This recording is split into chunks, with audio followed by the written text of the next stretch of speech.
Hello, hello, everyone. Right now, we are with Cecil Phillip to talk about building microservices with Dapr and .NET. And without further ado, I will leave the stage all to you, Cecil. Thank you so much for being with us today. Awesome. Thank you. Thank you so much for having me. Thank you for everyone that's decided to join my session today. What we are going to be talking about is, well, as it says on the screen, building microservices with .NET and Dapr. Now, for those of you that don't know me, again, my name is Cecil. I'm a developer advocate at Stripe, and I'm also one of the community members for the Dapr project. I've been working with Dapr since its inception many years ago. So I'm really excited to talk to you about some of the things that Dapr can do, some of the new things that are happening in the world of Dapr. And I'll obviously show you how we can make building microservices a little bit easier for .NET applications. Now, for those of you that are watching us live, there is a chat section. Feel free to use the chat section or the Q&A section if you have any questions or there's anything you want to talk about. And then in this forum, there is like a discussion room. It's called Microservices and Dapr by Cecil Phillip. I'll go over there at the end of the session, in case that there's any questions that I didn't get a chance to get to, and we can continue the conversation over there. But with that being said, why don't we go ahead and get things started? So hopefully you can see my screen. For a lot of developers today, you know, we are getting asked to build like these distributed applications, right? Applications that span multiple services, multiple servers, multiple nodes, right? Applications that have a lot of different types of responsibilities. We have to deal with mobile clients and desktop clients. We have to deal with tablets and smartphones and all of these different types of things. But, one of the things for a lot of us today is, building microservice applications, building cloud native applications, building distributed applications. I feel like those three terms are kind of mixed up together for a lot of us.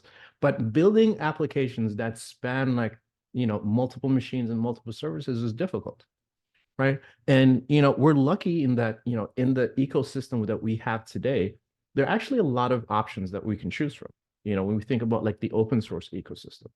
Now, if I'm building something with Go, there's like probably something I could use. If I'm building something with .NET or Java or whatever the case is, like there's tons of options and tons of tools that we could use.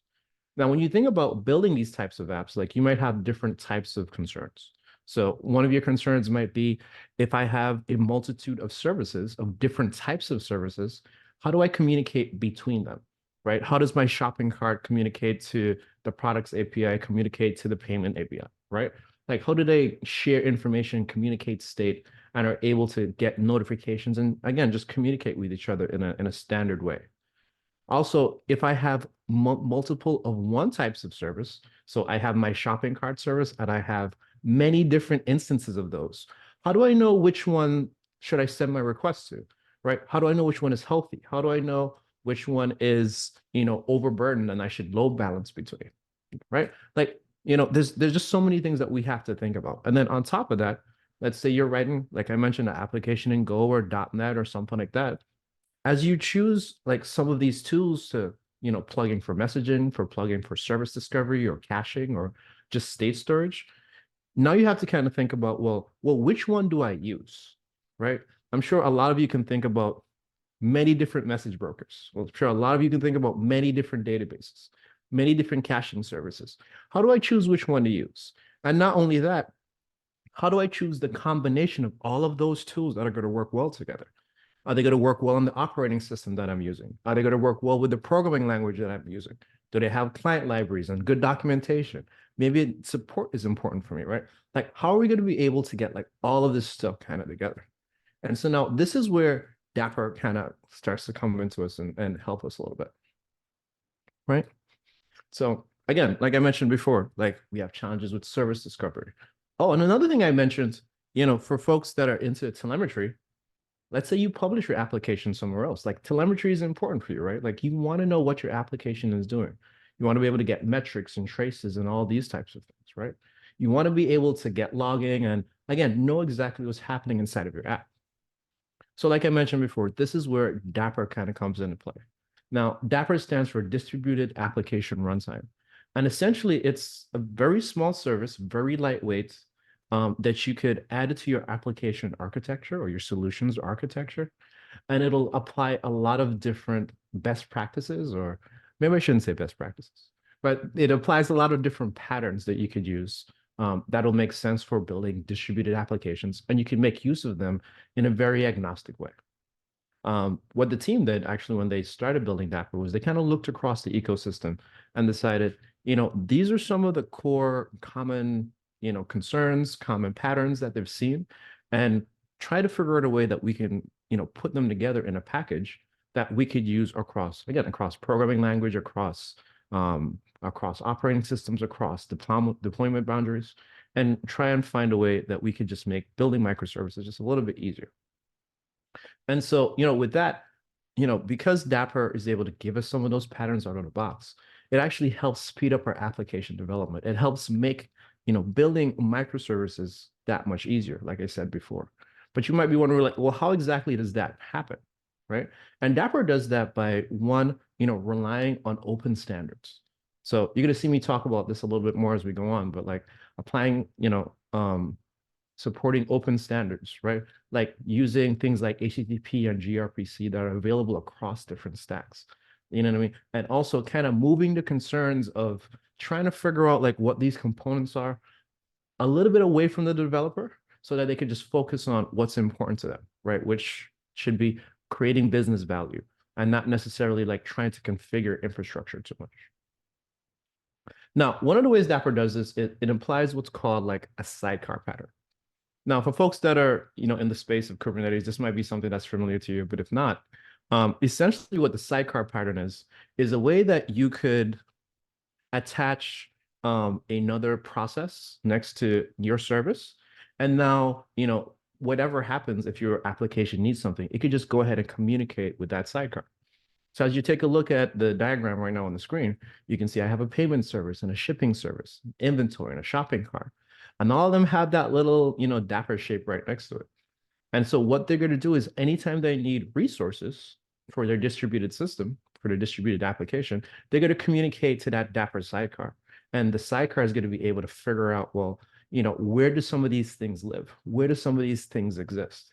Right. And now by using Dapr as like that standard for communication throughout these different, between these different services, now your application is able to get some things out of the box technically for free, right? You get things like security and resiliency, observability, like I spoke about a little while ago, because again, Dapr relies on open standards.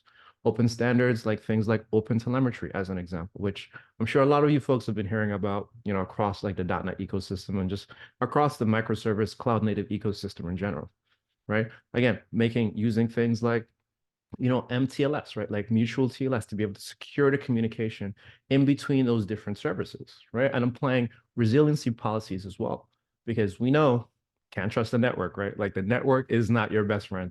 And so being able to be resilient across like transient network failures is a thing that's also built into Dapr as well. And like I said, like you just kind of get these features for free. And obviously they're configurable as well, but you kind of just get these things for free. And it doesn't muddy up what happens inside of your code. It doesn't add a tremendous amount of additional dependencies. And now, again, you can just focus on creating business value instead of, again, trying to figure out what database and caching server and all this stuff, like what are the puzzle pieces that I really need to kind of come together and bring this application to the state that I want it to be in. Now, I talked to you about the sidecar thing. Like, so how exactly do you communicate with Dapr? Essentially, what Dapr does is provide a collection of APIs that you could use. So if your stack, if your language uses HTTP or gRPC, then it could speak to Dapr, right? It's able to send messages back and forth and request or, use resources that are, configured and set up within, your Dapr cluster.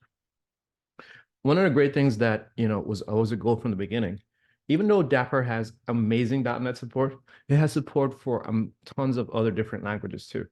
It has SDKs for Go, for TypeScript / Node, for Java, tons of different languages. But again, even if there's not an SDK for it, like that's not an issue, right? Like the SDKs kind of just add some nice things on top of them. But if you want, any language that speaks HTTP or gRPC could go ahead and make use of that. And again, another thing that's great about it is it's pluggable, it's cloud agnostic, it's vendor agnostic. you can run it on your machine, as I'm going to show you in a couple of, when I do my demo a little bit later. You run it in your machine, you can run it on a virtual machine, you can run it on the cloud, you can run it on Kubernetes, right? Like anywhere that you want to run your application, you can run Dapr as well. And it just works, it works together with like whatever environment that you have it in. Now, again, I just mentioned a little bit about where exactly can we host Dapr, right?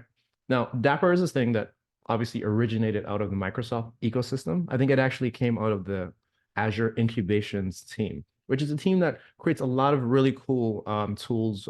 If folks are familiar with things like Bicep, if you're familiar with things like Radius, like all of those came out of the Azure Incubations team. And Dapr is, it's kind of like the big brother, right? Like the sibling to like a lot of those different projects. But even though it came out of that ecosystem, again, like we can run Dapr any way that you want to. A lot of times we have customers that are running things on AWS and Google Cloud, even Alibaba, or again, like I mentioned, Kubernetes and virtual machines. But one of the ways that Dapr allows us to like make use of some of these patterns is by using something called building blocks, right? Like you heard me talk about like those patterns and practices, right? Like those concerns that you have as a distributed, a software developer that's building distributed systems. Like we have essentially what are called building blocks. And those are those little squares you kind of see in the middle next to the Dapr logo. And the building blocks are what are exposed by those HTTP or gRPC APIs. And those building blocks essentially represent different patterns that you could use inside of your app, right? So API, building block exposes the pattern, right? Now, if we talk about what some of those building blocks are, as you can see, there's building blocks for things like publish, subscribe, right? Like I want to do messaging, right? I want to publish a message and I want to subscribe to that message or that topic, right? And now I can have like the different components of my application doing that. We have things like service discovery and secrets management, right? We have distributed locks as well, right? We have things like actors. If folks are, into building actor frameworks and things like that, imagine Dapr has actor support, but it is not tied to like a particular framework. So you can have an actor that, is working between .NET and Java, an actor that's working between, Go and Python. Because again, it's agnostic, right? Like it's all happening over HTTP and gRPC. So you're able to make use of these features and functionalities just across the board. Like I mentioned earlier, you also have support for like security and resiliency and like some of these other things.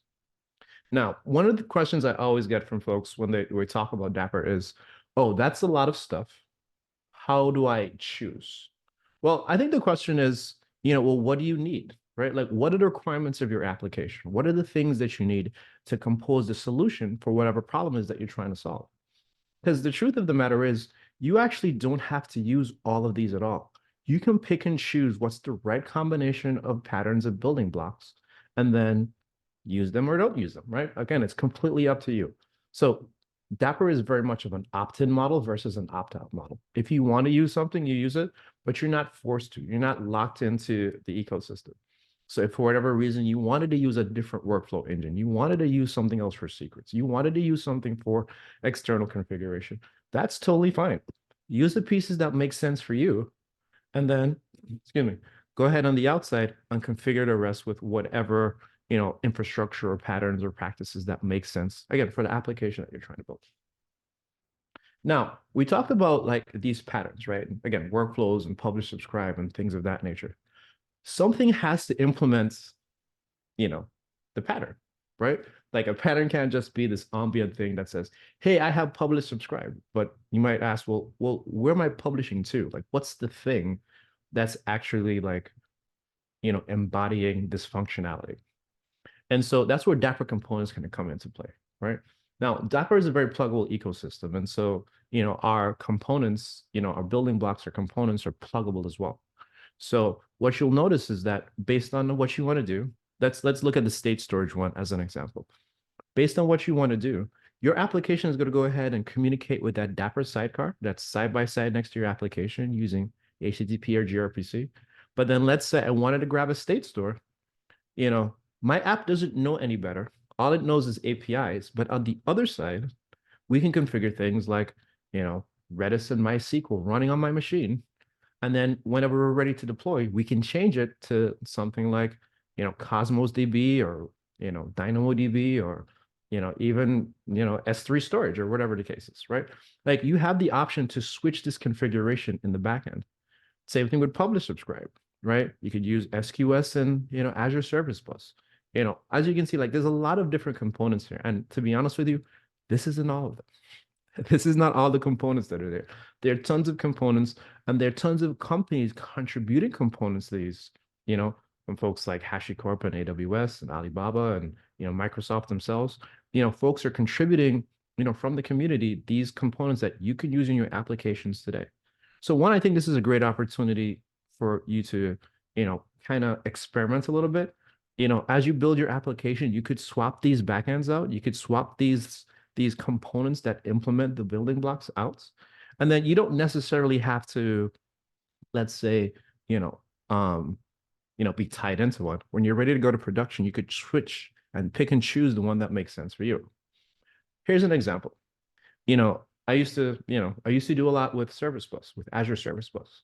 And when I was working with Service Bus, one of the concerns that I always heard and always had was, well, how do I test this thing? Like, how do I run this thing locally? There's no local instance of Azure Service Bus, right? Like, I have to be connected all the time for that interaction to happen. Well, with Dapr, what I can do is instead of directly talking to Azure Service Bus, instead, I could use Redis or RabbitMQ locally. I could use, whatever local in-memory, components that implements, what I mean, like that pattern. And then when I'm ready to go to the cloud, when I'm ready to deploy, when I'm ready to go to production, I could switch it out just using some configuration. And my code never changes. My code is the same. My application, like that I'm building, is the same. And the only thing that's different is the configuration, because now it's going to be pointing to something that's, in outer space somewhere versus whatever's running locally in my machine. So hopefully that makes sense. Again, if you have questions, feel free to let me know. And also remember, we do have that discussion board that's available as well. Okay, so let's take a look at how these actually work. So let's say I wanted to, again, call some resource against Dapr, right? My app and the Dapr sidecar, and they're running side by side. Now, when I'm ready to go ahead and invoke, Dapr has like some well-defined API endpoints that I could use to make a call over to these services. So you can imagine I had a service somewhere in my application called cart, right? And my shopping cart had a method called order. So now if you kind of look at that URL, you can kind of read it, right? And so you're going to say, hey, Dapr, and Dapr is running on localhost, right? Because it's right next to your machine.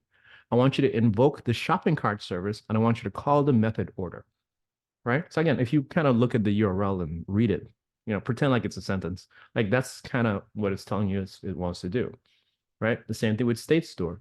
Hey, Dapr, can I get a state store called inventory? And can I get the item that has the key item 50, right? And again, it's very much the same with all of the other things that are inside of Dapr, right? So we think about the state store, we think about publish subscribe, we think about secrets, and even we think about workflows, right? We're able to use these APIs and just make calls over to Dapr to get whatever resources that we need to use. And then again, we don't have to worry so much about how it's actually being implemented on the others. Excuse me. Yeah, here's another example, right? So let's imagine like I'm making a call to Dapr, and let's say, I need to speak to, I want to publish from one app, and I want to receive that from another app. You know what I mean? You can see how like the components of Dapr, like they themselves don't know about a lot of other stuff that's happening in the application. They only know about, well, okay, well, this is the thing, and this is how, we kind of plug it together. Now, let's take a look specifically at the service discovery one. So if we take a look at the service discovery application, like I mentioned before, so service discovery is a good way for us to kind of figure out, well, what services are available, in our space, right? Now, when you use Dapr and you have a cluster, or you have many different instances of your application and your Dapr sidecar, depending on where you're running, it'll use the right mechanism to try and see where are those services and where do they exist. If we're running in Kubernetes, it'll use core DNS, because I think modern versions of Kubernetes today, that is like their default service discovery mechanism. If you're running on your machine or in a local network, it'll use something like MDNS, right? MDNS stands for multicast DNS. And it's able to just like send messages out and discover like what are the things that are available and how exactly can we communicate with them. And again, as we're doing this stuff, because we rely on standards, like it has support for, again, distributed tracing and metrics and all this other types of fun stuff, right? So again, if I want to make a call to like a service that lives on the other side, like I showed you before, right? Like your application makes a call to Dapr, right? Like it'll use whatever service discovery mechanism is needed. It'll send the information over. Dapr to Dapr or sidecar to sidecar communication happens over MTLS encryption, right? You don't have to worry about these keys per se. You can configure them if you want to, but by default, Dapr kind of just does that for you. And then it'll make sure there's a secure message path, right? Between sidecars and obviously over to the other application. And so now you notice I can send messages back and forth and they can just figure themselves out. Now, let's say this was, let's say I was writing Java or JavaScript or something, right? This essentially is what the API or the code would look like, right? Notice like there's nothing Dapr specific here. The only thing I'm doing is, I'll be configuring like a fetch. I'm setting, the host address and port and the URL I want to make that request to. And then I'm just making regular HTTP calls, right? And obviously we support gRPC as well, but again, just as an example. Now, what I want to do is I am going to switch over to a demo really quickly so you can see how some of this stuff looks like and see see how some of this stuff works. So I'm going to leave these slides and I'm going to head over to JetBrains Writer. Now, before I actually show you the code, I think I'm just going to run it. And then once I run it, like we'll kind of come back and we'll talk about like how exactly this thing is doing what it's doing. So I'm running my application now. It's just going to take a second. And I'm actually running it in a container or a set of containers because there's more than one app here. Localhost 8080. Now, what I'm showing you here, hopefully you can see my screen. What I'm showing you here is a very simple application. Simple from the perspective of, it's just a single page. But imagine like this is, your craft store and you're selling, these interesting things. And, now you want to be able to like, add some resiliency and, add some really, some beefy, some juice to it. So as I'm clicking around, what I'm going to do is I'm just going to hit this add to cart button. And all it'll do is, you're just going to notice at the top here, it'll just increment that number at the top, right? So I'm just going to say, hey, give me things in my cart, right? I can click on it. I can see the things that are in my cart. I have a couple of those, few of those. I can hit submit and then boom, and it's done.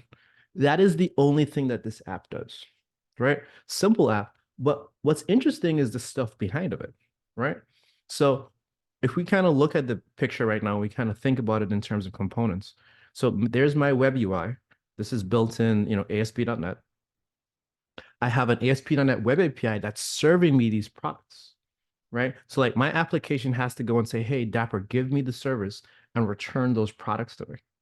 And then when I go ahead and I add something to the cart, I'm going to do this again really quick, and I hit the submit button. What it's doing is that it's dropping a message using that publish subscribe building block and say, hey, publish this message for me.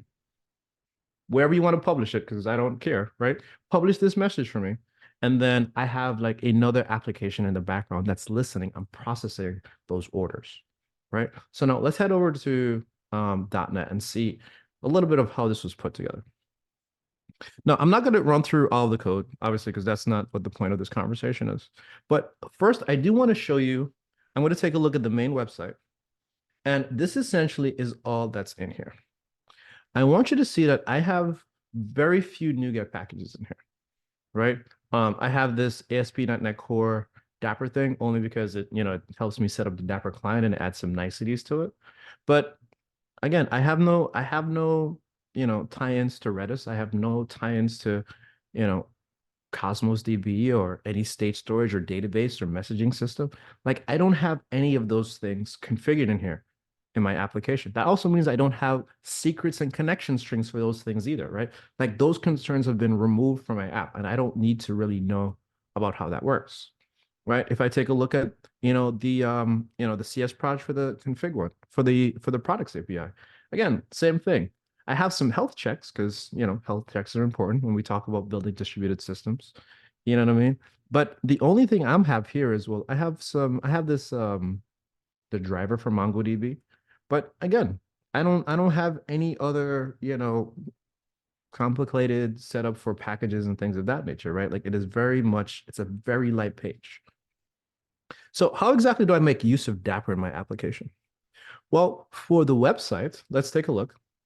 So if we I'm going to move some of this stuff around, right? If we just kind of focus on this section of code that's here, the only thing that I'm doing is I'm just setting up an HTTP client. And in my HTTP client, this one is specific to Dapr. I'm letting it know the address of where my sidecar is, right? So again, because our sidecar should be running next to each other side by side on local hosts, Dapr by default is running on port 3500, right? Now, how do I make use of this?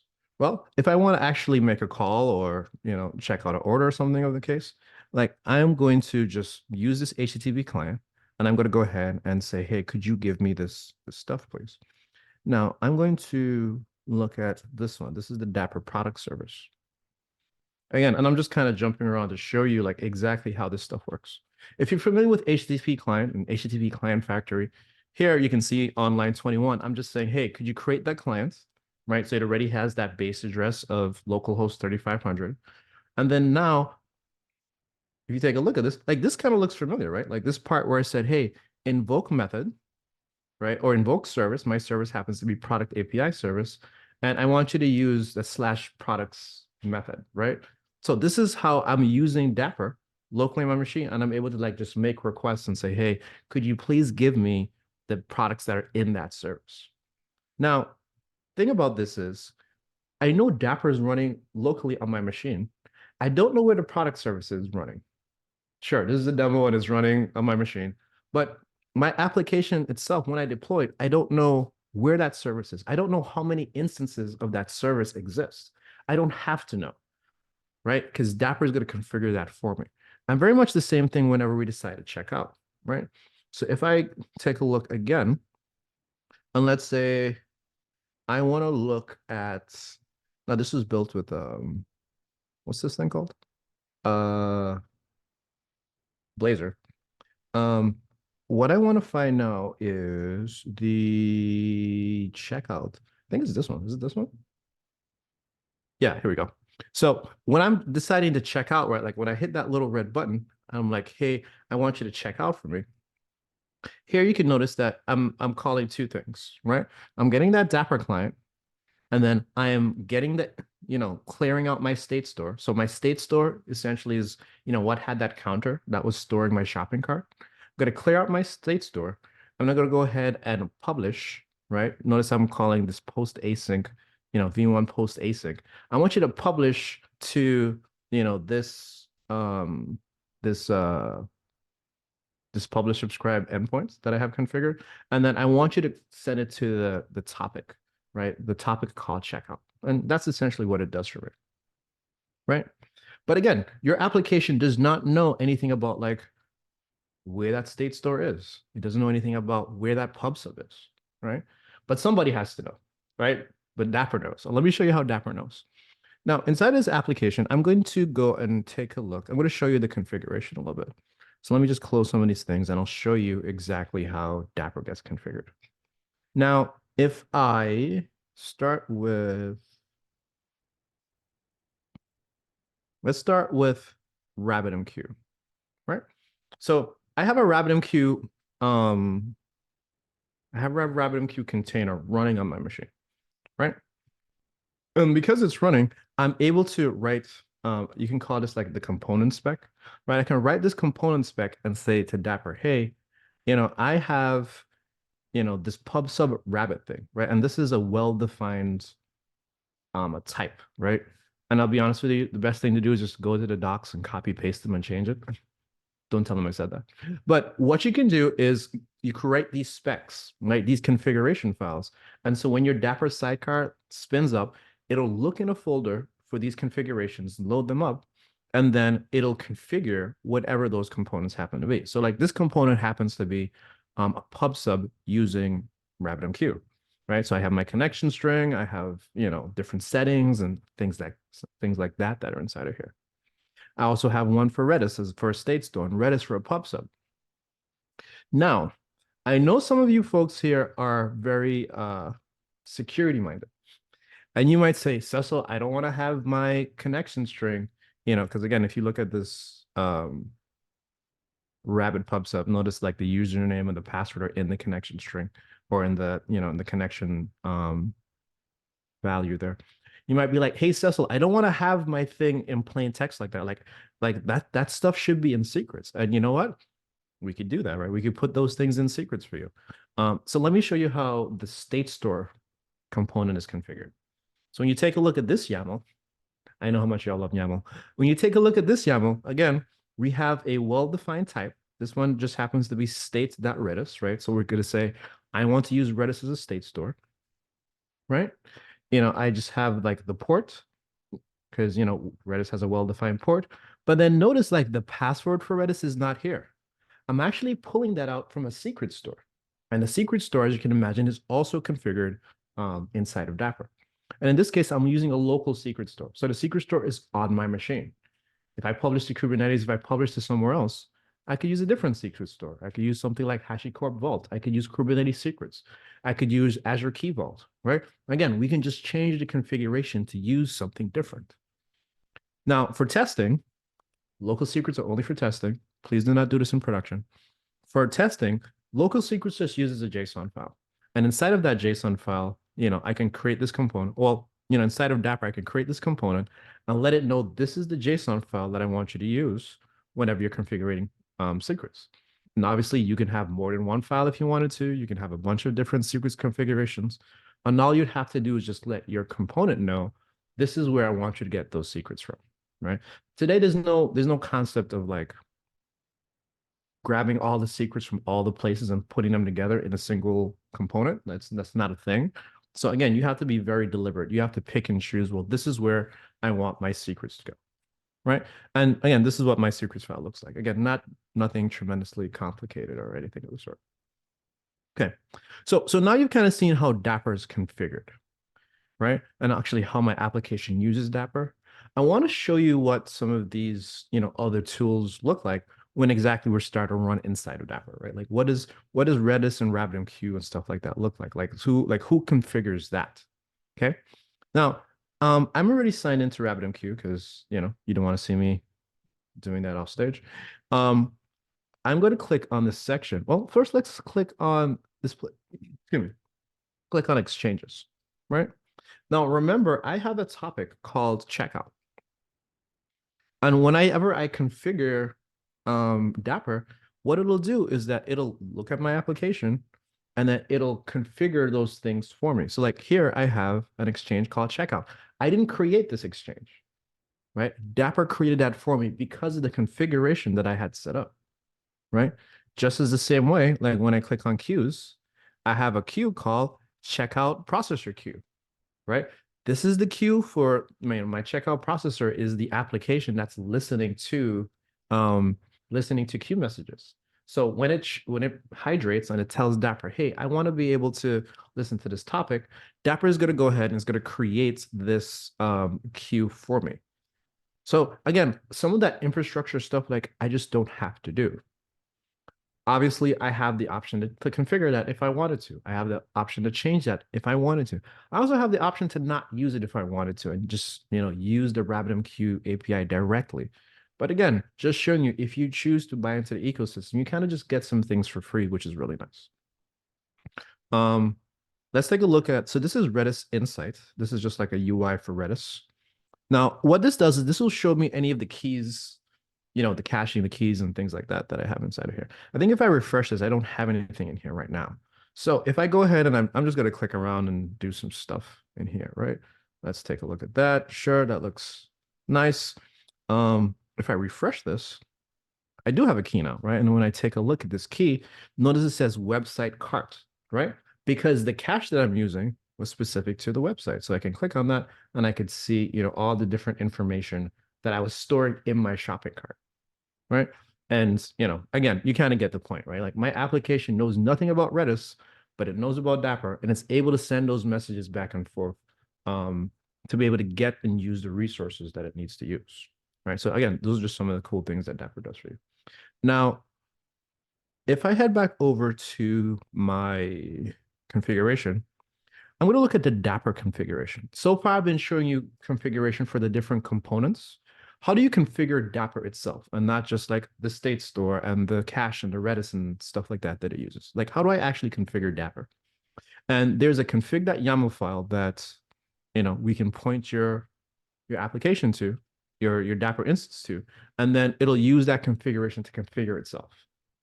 So as an example, here I'm using Zipkin. Zipkin is a tool used for distributed tracing. Some of you folks might know things like, what's that thing called? Things like Jaeger and, things of that nature. Zipkin is a tool that you can use to send your traces to. And so all I'm doing here is I'm letting Dapr know, I'm letting all my sidecards know because they're using the same configuration. I'm letting them know, hey, this is where I want you to send metrics. Or at least this is where I want you to send the traces, right? Send my traces over to the Zipkin service and it's running, at this host at this port, right? And this is what you're seeing here. This is just the name of the container, right? Because again, I'm running my stuff in containers. This is the name of the container. This is the port. And then this is where I want you to send the stuff, right? So this is how you can configure Dapr. And you can configure a lot of other things inside of here too. You configure the resiliency policies. We have actually this thing called application scopes, which is really cool. Application scopes is essentially like, for all of these different building blocks, which building block do you want your app to have access to? So let's say I only wanted my website to have access to configuration and none of the others. I could do that. Let's say I have my checkout processor that's listening in the queue. I only wanted to be able to make requests for Dapr for receiving messages and nothing else. I could do that too. Because again, Dapr is opt-in, opt-out kind of thing, right? Like you could use what you want, use what you don't want, and then you could lock down the other services for your app. So you don't have to worry about them, being able to do too many things, right? You can, create that security boundary as well. So anyway, those are just some of the things that you can configure here inside of this little space. Let's head back to the browser and see what does this look like. Now here I'm inside of Zipkin. Again, Zipkin is a tool that does traces. So what do we see? What kind of information do we get once we just add that one line of configuration to our app? So I'm going to go ahead and I think this is it. I'm going to click on dependencies and I'm going to run it. And you see some bunch of little circles on the screen. And you know what? I can't make it any bigger. It's really sad. Oh, but I can zoom in. So what's happening is that for all of the components of my application, Dapr is sending information and it's letting us know about like how it's communicating back and forth. So if let me try and bring these closer. Maybe if I bring these closer, it'll look nicer. What we're taking a look at right here, there we go. So I have my website and my website is, again, it's a resource, right? It's a component, hence it's in that little circle. But I have my products API, I have my checkout processor, I have my state store. And what I'm seeing is how the information is flowing back and forth between all of them. Obviously, I'm making a lot of calls to the state store. I know, greedy.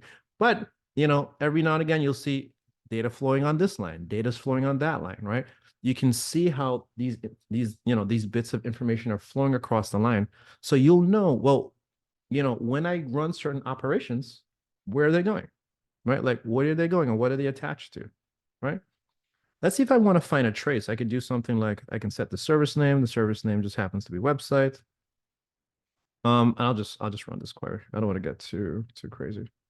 No, there's nothing in there. Let's see. Service name, website, remote service name, products. Let's do that. Does that work? What? It's not showing me any queries? That's not fun. Anyway, believe me that it works. You know what I mean? You can go in and you can see some of the queries and the spans and things like that that are in here. And again, we also have, I'm going to load this up a little bit. We also have logging support as well, right? So I think you kind of get the point, right? I have logs, I have traces, I have the ability to use different state stores, I have the ability to use, service discovery and pub sub and configuration and all this types of stuff. I'm bringing them together in my application in a way that just works really well. Now, this is just running on my machine. What if I want to send this to Kubernetes as an example? Like, how do I configure that? And how does that look different for Dapr. Well, if I head back over, and so inside of the sample, I actually have a different folder called Helm. And what I've created is a collection of Helm charts. And my Helm charts allow me to deploy these same resources, kind of these same resources, over into Kubernetes. Right. So I'm just going to briefly run through these just to show you what some of these look like. So if I take a look at, let's take a look at the website as an example, right? So here's my manifest file, I guess you could say, for the application. If folks are not familiar with Kubernetes, it's not important. Don't worry about it. I just want to show you this section here, right? This is the section where I'm configuring Kubernetes, right? Like, so this is where I'm saying, hey, I want you to enable Dapr. I want, the application is running on this port. I want you to do health checks, so on and so forth, right? So instead of me writing a Dapr config file, I'm just adding annotations onto my application. And then when I run it in Kubernetes, now it's able to kind of find where some of this stuff lives, right? And then the same thing with my component specs as well, right? So if I take a look at the RabbitMQ one, you notice it doesn't look that different. The main difference is this. There's two main differences. One, right? This is a Kubernetes, DNS entry, right? Because I'm running Rabbit in the default namespace, in my local cluster. But then also notice I'm getting the username and password from the secret store, right? And I'm just using the regular Kubernetes secret store. So if I scroll down to the bottom, you'll notice it says auth secret store Kubernetes, right? So I'm not using the local stuff anymore. I'm using the built-in secret store that's already in Kubernetes, right? And so now I'm able to pull those keys and things like that out of there. Now, let's try something fun. At least I think it's going to be fun. So what I did is I already have this app running in Kubernetes. Now, what I want to do is I want to try and run a test. So you want to run this test with me? Let's see how this works. Let's see if this is going to work. Now, I have this thing called K6, right? And K6 essentially is like a load balancer tool, right? Now, I want to see if I can run K6 and see how well my Dapr sidecars react to it. So what I want to do is I want to do kget, I think it's deployments, right? And I want to watch my checkout deployment. So right now in Kubernetes, I have nothing in terms of like my checkout. Like I have nothing listening to queues and things of that nature. I'm going to go ahead and run this test. And now what you're seeing happen here is, well, K6 is essentially just hammering my application, right? It's just like request, right? But now in the backend, I have my Dapr application running to be able to listen to these requests. But remember when we looked at it the last time, it was 0. Well, when we look at it now, you can notice that it's starting to scale up, right? Like I'm starting to hydrate a little bit. So now it's gone from like, oh, I didn't have any. And now it's like woken it up for me. And what I'm doing is I'm using a service called Kada, Keda, right? And Kada is essentially like a really cool way for you to like auto scale some of your applications, right? So it'll take your apps from going from 0 deployments to like many different deployments, right? And what it'll do is it'll listen to the load. So if I have a lot of load coming into my application, it's just going to essentially spin up more nodes for me to be able to react to those. And so that's what's happening here inside of my thing. Looks like my thing is still running. I'm not going to have you guys sit down and like stare at this. Actually, is this the one I'm supposed to look at? I think it is. Hold on. Let me see something. No, that's not the one I wanted to show you. I wanted to show you this one. This is it. This is it. It's supposed to be deployments, watch. Yeah. Great, right? And then anyway, I hope you get the point. The point is like Dapr is going to go ahead and it's going to spin up those things for me. And now I have the option to like scale up or scale down my Dapr deployments. I have the ability to deal with these different services. And now I just have a really interesting way to be able to build microservices really easily without having to worry about things too much. Now I'm going to head back over to the slides and let's like close this off a little bit. So what we talked about today was, again, just some of the cool things that Dapr can do, but there's tons of other things it can do that I haven't spoken about, right? Like it has workflows and, actor support. We can do secrets and observability. We have support for cryptography and resiliency and all this types of stuff. Way more than I have like time to talk about in an hour. But what I would invite you to do is definitely, if you're interested in learning about Dapr, you know, definitely come and join us on the Discord channel. I'm in there as well as a lot of the other community managers, as well as some of the founders of Dapr. You know, make sure you follow us on, you know, Twitter, and, you know, check out, you know, our GitHub page as well, because we have a lot of different resources for you as you're going down your journey to learn about Dapr. And if you want to get a badge, we're giving out free community badges. Go ahead and scan this QR code and you'll be able to get, you know, a community badge that you could obviously put on your profile. But thank you so much. Again, if you have any questions, feel free to go ahead and drop them in the chat, and then I'll also be hanging out in the discussions board. So if you want to talk a little bit more about Dapr, please just let me know. Yes, I see some questions in the question and answer section. People can also use what I've pinned in the chat section, which would redirect you to the discussion group we created for Cecil. So please make sure to check them out. And then that would be all of it for today. All right, thank you so much, Cecil, Thank you for taking this time. It was very insightful. And we will see you guys on the next one. And this is going to be the last one for the day of the talk sessions. And then we will hop on to the winners of the raffles. So thank you so much. We'll see you on the next one. And take care, Cecil. Bye. Thank you. Bye.